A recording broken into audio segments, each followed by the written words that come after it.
El ejército ruso rompió la línea de defensa en la dirección de Zaporizhia. Bajo la cobertura de la niebla hay muchos ocupantes rusos. La situación en Pokrovsk se ha vuelto crítica en la ciudad. El ataque a Crimea destruyó la mayor base petrolera. La península está sin gasolina. A los rusos les cortaron el internet móvil hasta el final de la llamada Operación Militar Especial. Putin está histérico y exige una reunión con Xi Jinping. China rechaza por completo el petróleo ruso. Ucrania quedó impactada por los resultados de la investigación sobre la voladura del Nord Stream. La ayuda occidental está en duda. Kiev planea dejar a Moscú sin electricidad. Los misiles Flamingo ya están cargados. Hola, me llamo Anastasia Dmitrovskaya. Ahora mismo les contaré lo más importante, pero primero denle like a este video y suscríbanse a nuestro canal para que no nos perdamos en el vasto mundo de YouTube. Lamentablemente, tenemos malas noticias desde el frente. La línea de defensa de las Fuerzas Armadas de Ucrania en el este de la región de Zaporizhia se ha movido. Así lo informa el corresponsal militar de Bild, Julian Robke. Él afirma que durante el fin de semana los rusos capturaron Imna Ribino, Solotkoye, Novoye y llegaron a las afueras de Ravnopolye. Y tras la caída cerca de Spenovka, al parecer ya no quedan ni posiciones defensivas ni tropas ucranianas que puedan frenar el avance de las fuerzas rusas, que han recorrido 8 kilómetros y no tienen intención de detenerse. Aunque el día anterior, el polémico futuro jefe de las tropas de asalto, Valentín Mañko, afirmaba que allí todo estaba bien. Tristes noticias sobre la ruptura de la frontera en otro sector de la región de Yarkov. Así lo informó el fundador de la unidad especial Kraken, Konstantin Nemechev. En la zona de Belogor, en Kino-Kharkovsk, China, el enemigo volvió a cruzar la frontera estatal. A lo largo de parte de la frontera hay una zona de amortiguamiento, aproximadamente a 5 kilómetros, donde no hay presencia permanente de nuestras tropas ni del enemigo. Esto es lo que Rusia está utilizando activamente. Además, el enemigo ha logrado avances recientes en Volchansk. Debemos actuar y reforzar defensas mientras aún tenemos ejército. Esto ya es Pokrovsk, en torno a la cual se han producido intensos combates recientemente. Y lamentablemente, en estas imágenes, las tropas rusas supuestamente entraron en la ciudad ocultándose de los drones en la niebla.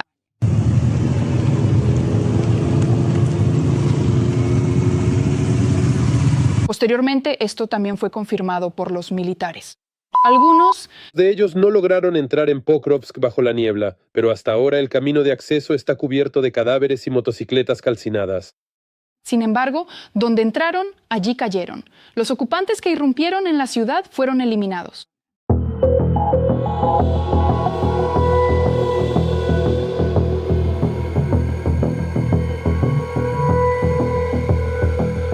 Lamentablemente, no todos los rusos fueron destruidos. Alrededor de 300 soldados rusos ya se encuentran en Pokrovsk. Así lo informaron en el 7º cuerpo de las tropas aerotransportadas.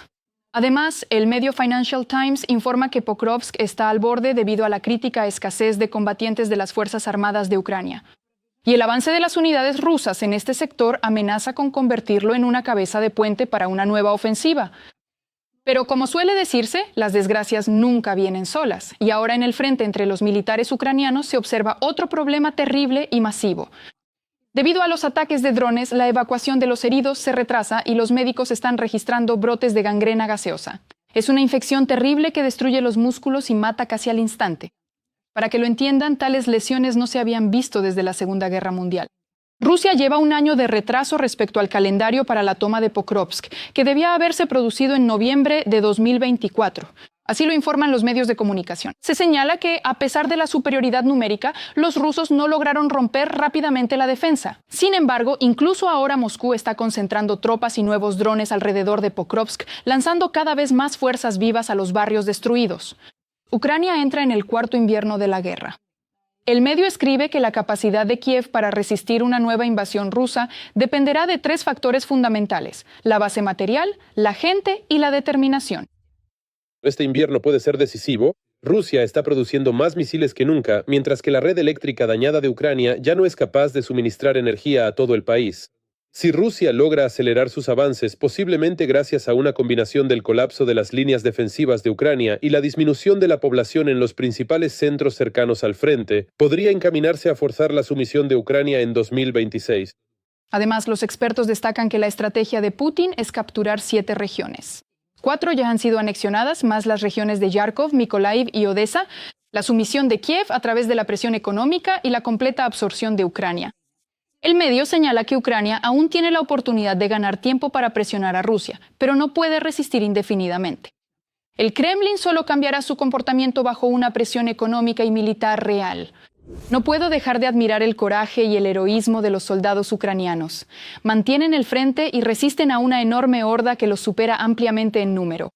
Por eso hago un llamado a apoyar a las Fuerzas Armadas de Ucrania. Si no tienes la posibilidad de hacerlo económicamente, escríbeles palabras de apoyo en los comentarios.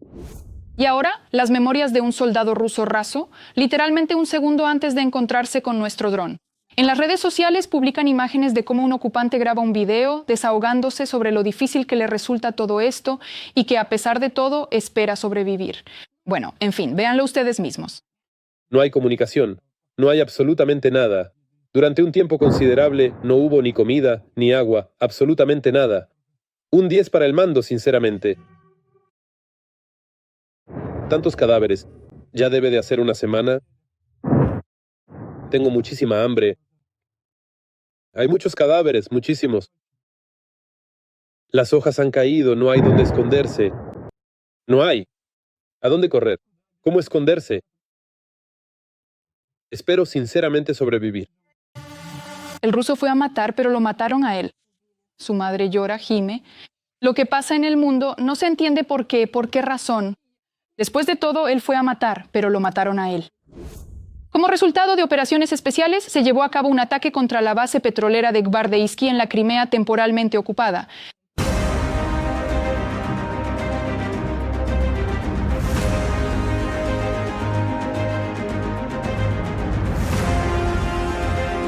Los drones llegaron a la estación de bombeo en el territorio de la base petrolera. Este ya es el tercer impacto exitoso en el objetivo en menos de un mes y el segundo en los últimos 3 días. Y estas ya son imágenes de Saratov. Allí, como resultado de un ataque de drones, se incendió una refinería de petróleo.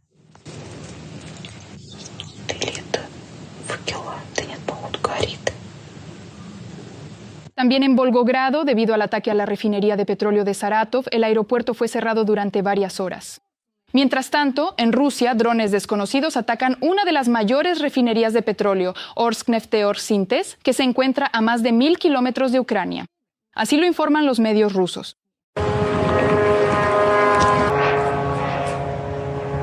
Definitivamente me gustan este tipo de noticias. Lee los comentarios bajo los episodios anteriores. Veo que muchos nos ven desde Kazajistán, Moldavia, Europa e incluso Estados Unidos. Nosotros, los ucranianos, estamos muy agradecidos por su apoyo y orgullosos de tener una audiencia sensata. Escriban también bajo este episodio desde qué país nos ven y si en su país apoyan nuestra lucha contra el imperio del mal. Siempre leo sus comentarios con mucho gusto y nosotros seguimos adelante porque lo más interesante viene ahora. A los rusos les han cortado el internet móvil hasta el final de la llamada Operación Militar Especial. Y el primer afortunado en experimentar esto fue Ulyanovsk. Según la información de periodistas rusos, la desconexión se ha implementado no de manera temporal, sino de forma permanente y no depende de alarmas aéreas ni de ataques concretos. La razón es la decisión de las autoridades regionales de ampliar las llamadas zonas de seguridad alrededor de los objetos relacionados con la operación especial. Formalmente, esto se hace, escuchen bien, para combatir los drones ucranianos, que supuestamente pueden orientarse por las señales de la red móvil. No existen mapas oficiales de las zonas de interferencia, ya que han sido clasificados. Y aún así, las restricciones ya han afectado a barrios residenciales, edificios de oficinas, centros comerciales e instituciones sociales. Pero personalmente no me sorprende. Estoy segura de que pronto el Internet desaparecerá no solo en Ulyanovsk. Estados Unidos quiere eliminar de la resolución de la ONU las menciones a la integridad territorial de Ucrania. Así lo informa Kyiv Post, citando a fuentes familiarizadas con las discusiones internas en la ONU. La publicación escribe que esta iniciativa fue propuesta por la administración del presidente estadounidense Donald Trump. Supuestamente quieren eliminar de la resolución de la ONU no solo las formulaciones que confirman la integridad territorial de Ucrania, sino también las que condenan la ocupación rusa de Crimea y otras regiones. En diciembre del año pasado, Estados Unidos, junto con otros 77 países, votó a favor de esta resolución. Ahora, según fuentes de Dinamarca, Washington supuestamente busca eliminar las formulaciones sobre la ocupación de Crimea por parte de Rusia y las descripciones del deterioro de la situación de los derechos humanos en los territorios ocupados. Dos fuentes afirman que Estados Unidos quiere que la resolución se presente en un formato más amplio bajo el nombre de guerra en Ucrania y también sin menciones a la integridad territorial o a la agresión. Esto es otro ejemplo de cómo Washington se aleja de los intereses clave de Ucrania en un momento decisivo de la diplomacia. Si se eliminan estas formulaciones, la señal para Moscú será inequívoca. Estados Unidos ya no lidera la defensa del orden internacional. Se afirma que diplomáticos de varios países europeos intentan convencer a Estados Unidos de cambiar su posición antes de la votación. El tercer comité de la Asamblea General, encargado de cuestiones de derechos humanos y asuntos humanitarios, debe considerar la resolución en las próximas semanas. Diplomáticos occidentales consideran extraoficialmente todo esto como parte de un esfuerzo por reducir las menciones a la agresión rusa en los formatos multilaterales. La cuestión no está en los términos. Se trata de si el mundo seguirá reconociendo la ocupación rusa como ilegal o si empezará a aceptarla como un hecho consumado, dijo un diplomático europeo involucrado en las negociaciones. ¿Qué opinan al respecto? Escriban en los comentarios. Una de las mayores refinerías chinas, Nianchang Petroleum, ha dejado de comprar petróleo ruso debido a las sanciones estadounidenses. Así lo informa la agencia Reuters. Esta refinería solía comprar petróleo ruso de manera regular. Sin embargo, según informaron agencias especializadas, una serie de recientes sanciones occidentales sobre el suministro de petróleo ruso ha llevado a que las compañías petroleras estatales chinas, así como algunas refinerías indias, eviten comprarlo por temor a sanciones secundarias. Se señala que Yanchang Petroleum es una de las mayores refinerías de China, con una capacidad de procesamiento de 348,000 barriles por día. Pero eso no es todo. Las refinerías indias también están rechazando masivamente el petróleo ruso para las entregas de diciembre. Así lo informa la publicación Bloomberg. La publicación informa que las 5 mayores refinerías de la India, que este año representaron 2/3 de las importaciones de petróleo ruso, no han realizado ningún pedido de crudo ruso para el próximo mes. Normalmente, los acuerdos para las entregas del año siguiente se cierran antes del día 10 del mes en curso. Este cambio se produjo después de que Trump, en agosto, duplicara los aranceles sobre todas las importaciones indias hasta el 50%. Y luego impusiera sanciones contra los 2 mayores productores rusos, Rosneft y Lukoil. Bueno, esto es solo el principio. Los gasoductos Nord Stream de Putin vuelven a estar en boca de todos y los detectives alemanes han anunciado los resultados de su investigación de 3 años sobre las explosiones de los gasoductos ocurridas en septiembre de 2022. Les contaremos las conclusiones de la investigación y cómo esta ha dividido a Europa en 2 bandos. Nord Stream 2 es un proyecto exclusivamente económico. La investigación sobre la voladura de los Nord Stream está cobrando impulso y amenaza con socavar el apoyo europeo a Ucrania. Así lo informa el Wall Street Journal. El 26 de septiembre de 2022, los gasoductos Nord Stream 1 y Nord Stream 2 fueron destruidos en el fondo del Mar Báltico, en aguas neutrales. Ambos gasoductos no estaban en funcionamiento en ese momento, pero estaban llenos de gas técnico. La OTAN calificó lo sucedido como un acto de sabotaje, y el FSB de Rusia abrió una causa penal. Todos entienden perfectamente que se trató de atentados terroristas, pero también comprenden que hay implicados representantes occidentales que son demasiado importantes. Y no quieren en absoluto que esta investigación sea realmente objetiva. Inicialmente, la investigación fue iniciada en Alemania, Dinamarca y Suecia. Posteriormente, los países suspendieron la investigación. La investigación concluyó que no tenían motivos para iniciar un proceso penal y que el caso en sí no entra dentro de su jurisdicción. Esta investigación se llevó a cabo de manera bastante tradicional y los investigadores concluyeron que no podían acusar a nadie de esto. No tenían pruebas. Así que para nosotros el caso está cerrado. Alemania continuó la investigación. Queremos discutir este asunto. No vale la pena hacer conjeturas. Solo puedo decir que estamos muy interesados en aclarar este asunto. Los investigadores alemanes sostienen la versión de una explosión supuestamente organizada por ucranianos. Según ellos, el objetivo era reducir los ingresos petroleros de Rusia y sus vínculos energéticos con Alemania. En total, según los investigadores, participaron 7 personas en la operación. 4 buzos, un especialista en explosivos y el capitán del yate Andrómeda. Los investigadores alemanes están convencidos de que han identificado a los delincuentes. En Italia fue arrestado el ciudadano ucraniano Sergei K. Se presume que una unidad de fuerzas especiales bajo su mando alquiló el yate de vela Andrómeda para acceder a los oleoductos. La Fiscalía Federal menciona a otros 5 sospechosos. Todos ellos son ciudadanos ucranianos, incluida una mujer. Se supone que uno de los ejecutores murió en la guerra. La decisión sobre Kuznetsov fue tomada por el Tribunal de Apelaciones de Italia. Inicialmente, el Tribunal de Primera Instancia rechazó la extradición solicitada por la parte alemana. Sin embargo, los investigadores apelaron la decisión y el Tribunal de Apelaciones falló a su favor. Kuznetsov está esperando actualmente la decisión sobre la solicitud de extradición de Alemania desde Italia. La policía alemana ya ha preparado un avión especial para trasladar al ucraniano a Hamburgo. Rastros de explosivos, datos de inteligencia y así sucesivamente. Suponemos que esto realmente ocurrió con el Andrómeda y que ni la CIA, ni los servicios secretos rusos, ni el ejército ruso están detrás de esto. Muchos en Berlín se alegran de que las investigaciones contra personas desconocidas continúen. El 30 de septiembre, en Polonia, fue detenido el ciudadano ucraniano Volodymyr Zhurablov. Era buscado en virtud de una orden de arresto europea. En octubre, un tribunal de Polonia decidió denegar la extradición del sospechoso a Alemania y ordenó su puesta en libertad inmediata. El acusado no es culpable. No cometió ningún delito, ni en territorio alemán, ni en detrimento de Alemania. Desde que el fiscal le hizo esta pregunta por primera vez, mi cliente ha mantenido consistentemente que el cargo es abstracto e incomprensible. Esta postura sigue siendo la misma. Según la versión de la investigación alemana, Kuznetsov coordinaba el trabajo de los saboteadores y Zhuravlev navegó en un yate hasta el gasoducto, se sumergió y colocó explosivos. ¿Qué pretenden lograr las autoridades alemanas con esto? ¿Y de quién están protegiendo los intereses? ¿Realmente merece protección la propiedad de la corporación estatal rusa Gazprom? ¿Realmente en esta situación los culpables deben ser llevados ante la justicia?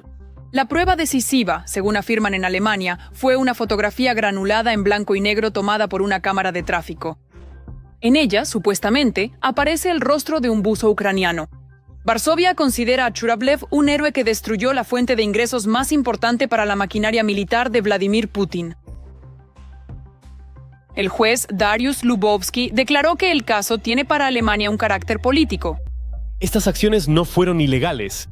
Al contrario, fueron justificadas, racionales y justas. No pueden ser considerados terroristas ni saboteadores, porque al defender la patria por todos los medios, debilitan al enemigo. El primer ministro de Polonia, Donald Tusk, también comentó la investigación de Alemania. Nosotros consideramos que el verdadero problema fue precisamente la construcción del Nord Stream y no su destrucción. El tribunal polaco se negó a extraditar a Alemania al ciudadano ucraniano sospechoso de volar el Nord Stream 2 y lo liberó de la custodia. Y hizo lo correcto. El caso está cerrado.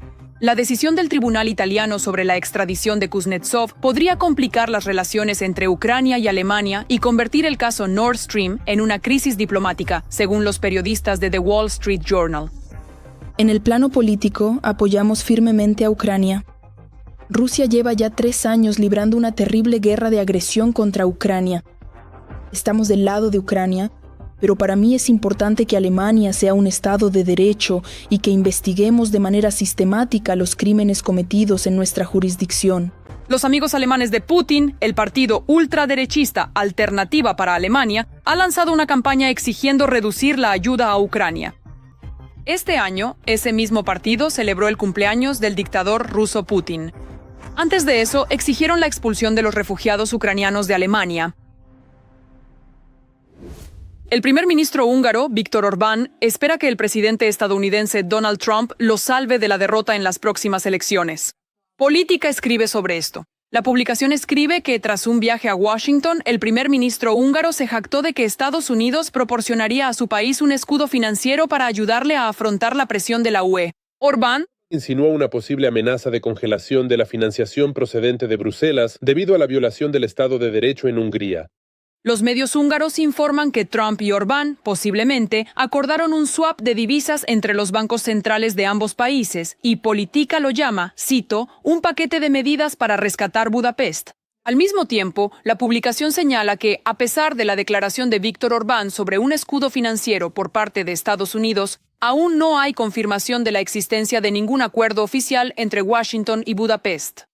En política también señalaron que los representantes de la Casa Blanca y del Departamento del Tesoro de aún no han comentado sobre la información acerca de posibles acuerdos financieros entre Washington y Budapest. ¿Qué opinan ustedes? ¿Creen que Trump y Orbán llegaron a algún acuerdo entre ellos? Escriban sus opiniones en los comentarios, sin falta los leeremos. Ucrania no deja sin respuesta los bombardeos bárbaros contra el sector energético. Por cada ataque contra nuestras instalaciones, siguen golpes igual de dolorosos contra el sistema energético del país agresor. Los rusos deben acostumbrarse a vivir sin luz ni calefacción, ya que los ataques de represalia solo se intensificarán. Y si los ucranianos ya se han adaptado a los apagones durante los 3 inviernos anteriores, para los súbditos de Putin esto es algo inusual, y los inviernos en Rusia son largos y fríos. En la noche del 9 de noviembre, las Fuerzas Armadas de Ucrania atacaron la central termoeléctrica de Voronezh. Tras el ataque, en varias casas se fue la electricidad y luego volvió. La central termoeléctrica de Voronezh es uno de los mayores proveedores de energía térmica de la región y abastece a 4 distritos de la ciudad. Justo delante de mis ojos, apenas salí al balcón. Allí mismo, justo allí. Por los cables, al parecer. No, bueno, yo escuché que eran 3, pero escriben que son 4. En Belgorod ocurrió este incidente, por lo que decenas de miles de residentes se quedaron sin electricidad. El gobernador de la región, Vyacheslav Gladkov, declaró que los daños son muy graves. Como resultado del ataque con misiles de anoche, hay daños graves en el sistema de suministro de energía y calefacción en la ciudad de Belgorod. Pero nuestros trabajadores de la energía, como siempre, se esfuerzan heroicamente por cumplir con la tarea asignada. Ahora están trabajando en la restauración de los daños que nos causaron los enemigos. Un día antes, drones ucranianos atacaron instalaciones energéticas en Saratov, Engels y la región de Volgogrado. Allí también se registraron cortes de electricidad. Con ataques masivos de drones y misiles, Rusia intenta sumir a Ucrania en un apagón total. Por su parte, el ejército ucraniano lanza ataques simétricos contra el sector energético de la Federación Rusa. El presidente de Ucrania, Volodymyr Zelensky, declaró que las autoridades están preparadas y no solo defenderán la infraestructura, sino que también responderán con ataques. ¿Qué pasará con la electricidad? Hoy me resulta difícil decirlo. Estaremos preparados para todos los desafíos de respuesta. Trabajamos en esto todos los días. Vamos a defendernos, vamos a luchar. Los rusos deben saber que paso a paso aumentaremos la producción de todo lo necesario para que ellos también sientan lo que nosotros sentimos. Volodymyr Zelensky, presidente de Ucrania. En 2025, en Rusia se observa una tendencia al aumento del déficit de energía eléctrica. A octubre de este año, la escasez de capacidad en la red eléctrica alcanza decenas de gigavatios. Así lo informa el Servicio de Inteligencia Exterior de Ucrania. Debido a la demanda de los consumidores industriales, residenciales y comunales, que ha superado la generación total de todas las centrales eléctricas, a octubre de este año, la escasez de capacidad en la red eléctrica ya ha alcanzado los 25 gigavatios. A pesar de los intentos del gobierno de la Federación Rusa de implementar al menos algunas medidas para estabilizar su sistema energético, como la compensación monetaria o el descuento en la factura por el consumo de electricidad a cambio de una reducción voluntaria del consumo durante las horas pico, así como la desconexión de consumidores que no requieren un suministro eléctrico garantizado, el aumento del déficit de energía eléctrica evidencia una crisis sistémica en el sector energético ruso. Servicio de Inteligencia Exterior de Ucrania. Además del desgaste y la sobrecarga, también afectan al sistema energético ruso los ataques sistemáticos de las Fuerzas Armadas de Ucrania.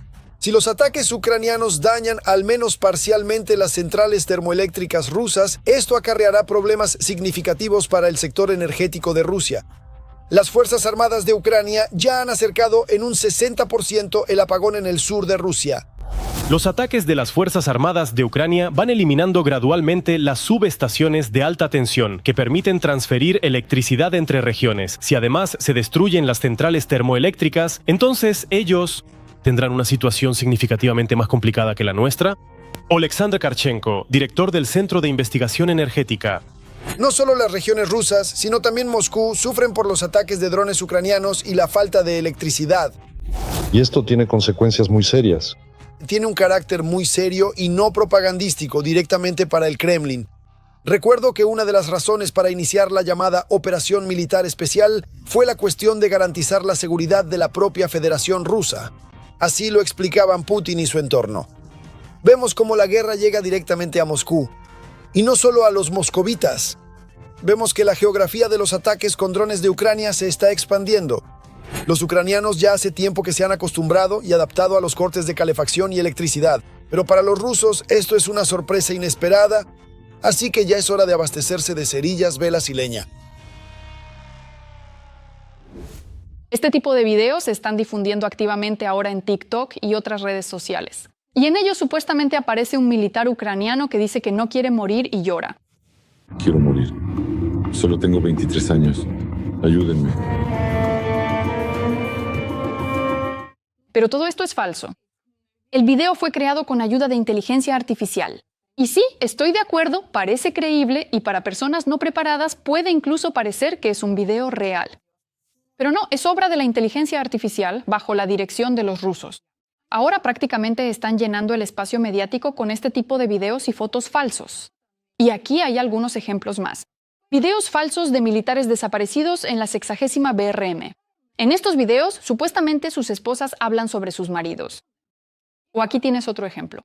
Aquí, en un video falso generado por inteligencia artificial, supuestamente abuelas y abuelos se quejan de los militares. Su contenido repite la narrativa típica rusa de que en las Fuerzas Armadas de Ucrania se esconden detrás de la población civil o colocan posiciones entre las casas de los habitantes pacíficos. Y aquí tienes otro ejemplo claro de cómo, mediante el uso de inteligencia artificial, Rusia intenta desinformar a los ucranianos y sembrar el pánico. En este video falso, supuestamente un militar de las Fuerzas Armadas de Ucrania cuenta sobre el cerco total de Kupiansk por parte de las tropas rusas. En el Centro de Lucha contra la Desinformación explican cómo identificar que estos videos falsos han sido generados por inteligencia artificial. En primer lugar, a menudo falta la sincronización entre el sonido y el movimiento de los labios en este tipo de videos. Además, en concreto, en este video, supuestamente los militares ponen el acento incorrecto en la palabra Kupianskaya, y este tipo de falsificaciones son típicas de la propaganda rusa.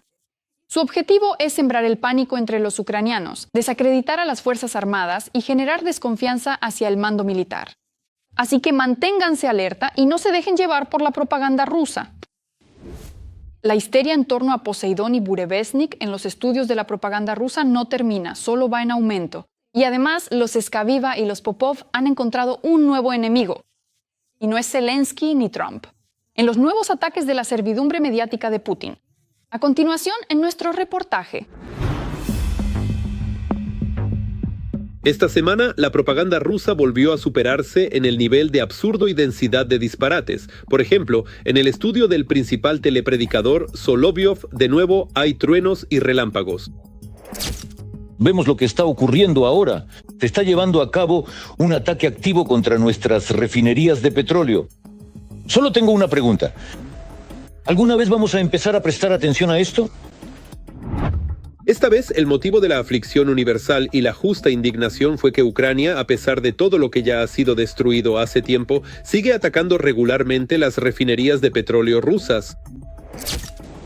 No, entiendo que probablemente sea una idea brillante desactivar los datos móviles y que todo deje de funcionar. Entiendo que conducir una alfombra es brillante. Así, de repente, la gente no puede volar en la temporada navideña y queda atrapada en los aeropuertos. Esto ayuda mucho. Simplemente no entiendo por qué. En un espectáculo de propaganda, se presentó al público a un héroe de primera línea.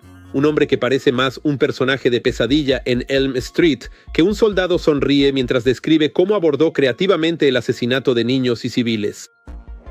Ojalá existiera la imaginación. Puedes hacer absolutamente lo que quieras. Minábamos libros, minábamos juguetes. Tirábamos estos cigarrillos electrónicos con veneno. Sin embargo, en los vastos espacios de la propaganda Z, otro experto militar aparece con los ojos llenos de confianza y un leve terror. Inspirado, pero un poco apagado, predice que en Pokrovsk las pérdidas del ejército ruso serán comparables, si no mayores, que en Bakhmut. El caso es que en Pokrovsk todavía no hemos cerrado el cerco, pura y simplemente geográficamente. Y por eso nos vemos obligados a expulsar, es decir, a librar combates urbanos. Y allí las pérdidas son muy grandes, por supuesto, de ambos lados. Para nosotros son comparables a las de Bakhmut. Es decir, en otras palabras, montañas de cadáveres por capturar un par de calles y una estación destrozada. También esta semana, la Escuela Ortodoxa de Propaganda se ha enriquecido con una nueva doctrina. El obispo de Skopinsky y Shatsky, Peterim, declaró que el sufrimiento para el pueblo ruso resulta ser, es una alegría. Para nosotros eso es alegría. El dolor para nosotros es bienaventuranza, y no la ausencia de sufrimiento, ni la saciedad, ni la alegría, ni la risa. La diversión, la risa y en general los signos de vida, según él, son un lujo inadmisible.